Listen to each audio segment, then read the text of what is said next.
As Martin Luther King was assassinated in 1968, the peaceful demonstrations that King called for began to end. Very quickly, protests became more violent as a violent civil rights group called the Black Panthers began to gain power. At the same time, blacks did not have the same rights as whites, not even among the elite athletes. While the best black athletes had been given scholarships, the whites still received a better education. They simply weren't permitted to receive the same level of schooling. At first, athletes did not want to be involved in the political situation, but soon enough they began to understand that the Olympics was their opportunity to make a public demonstration. In the past, the Olympics have always been a time of political protest, best represented by the Nazis' influence in the 1936 Olympics. It is not very surprising because at the time of the Olympics, the whole world is watching and media makes sure they get detailed coverage.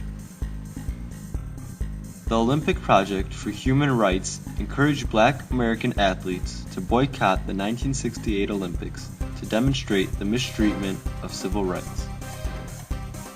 However, the older athletes argued that the 1968 Olympics would be their last chance to win gold. On October 16, 1968, U.S. athlete Tommie Smith placed first with a world record time in the 200-meter race.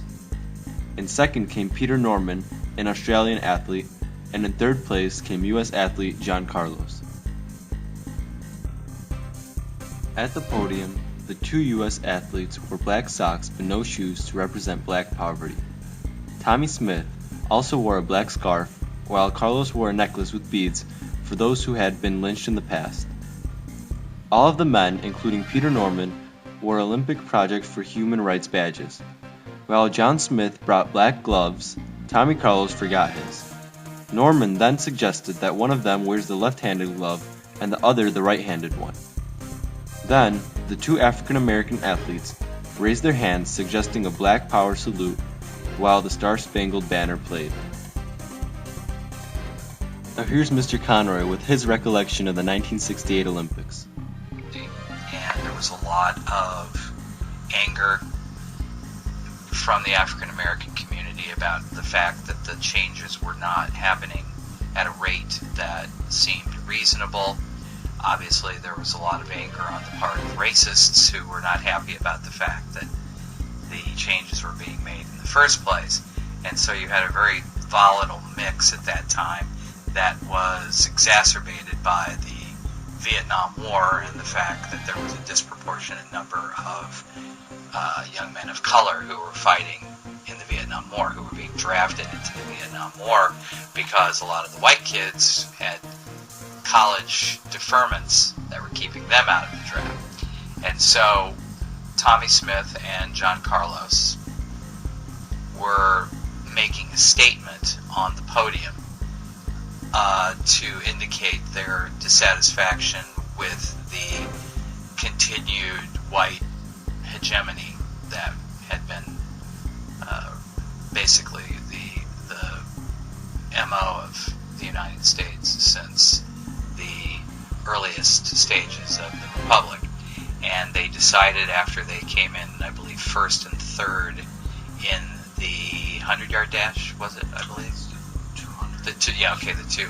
Probably the 220 at that time. It probably wasn't metric. After they came in first and third, they made a decision to make a bold statement, and they brought along black gloves. And on the medal stand, they both raised their fists with the black gloves as a show of solidarity, as a show of rejection of the values that had been subjugating them. And that was also, at that time, known. That was a very visible symbol of what was called Black Power. Do you think that the International Olympic Committee was correct in banning Tommie Smith and John Carlos? Not at all. Not at all. I think that the statement that they made was consistent with and appropriate to the time period.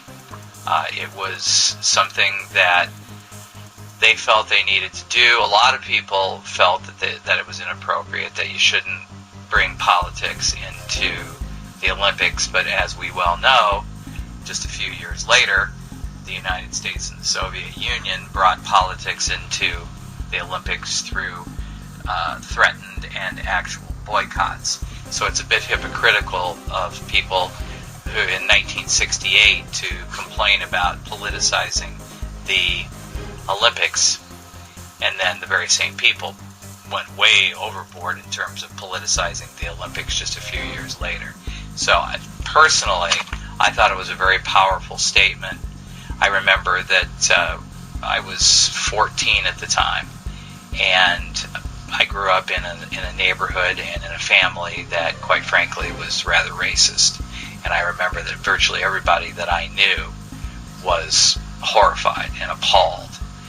I sort of privately was like, this is one of the coolest things I've ever seen. But I kind of had to keep that one to myself.